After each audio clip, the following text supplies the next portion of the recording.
درود رفقا، امروز میخوام بدون ایردراپ 15 معرفی بکنم. خیلی ایردراپ راحتیه، تقریبا معتبره. تا الان 10 میلیون یا 11 میلیون فکر بکنم زیر مجموعه داره.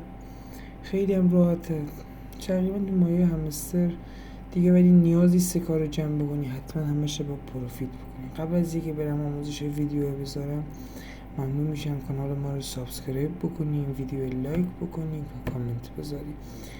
هر لینک هم که لازم باشه تو کامنت اول پینش میکنم. لینک سایتم کامنت اول هست. بریم برای آموزش. خب وارد رباتش میشیم، پلیر میزنیم.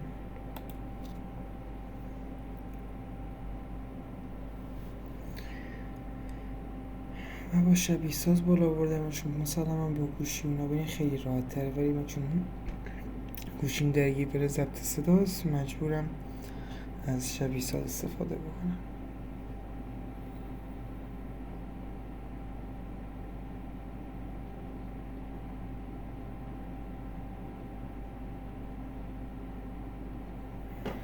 خب ربات برای ما بالا آورد، سر میگیم تا کامل بالا بیاد.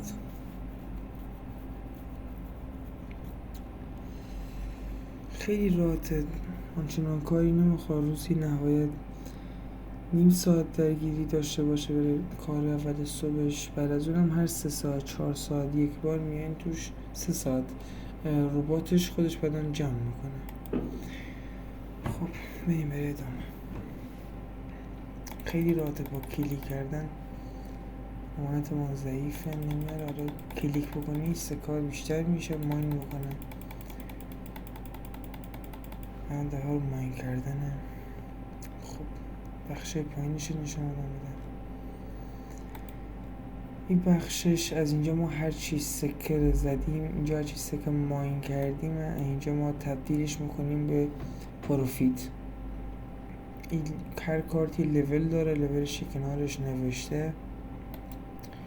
لول هر تمام سکایی که ماین میکنی به پروفیت تبدیلش بکنی. حالا من دیگه وارد بخش توضیحات ایردراپ نمیشم، ولی خوانده مطالعه کردم، الان دارم میگم. خلاصش اینه همه چیزش سکه مهم نیست، تمامش پروفیت مهمه. هر چی سکه ماین میکنین تبدیلش بکنیم به پروفیت.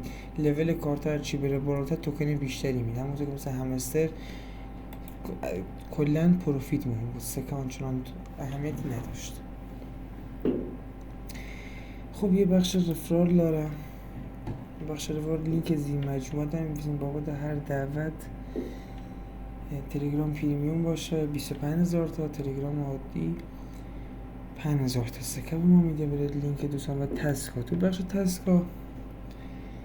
تسکا رو انجام میدیم مقداری به ما سکر ماین میکنه. تسکاش راحته. این هم از آموزش ایردراپ امروز. دیگه آنچنان بخشی نداره. بخشی اینجا هست، من بدیم توضیح بدم.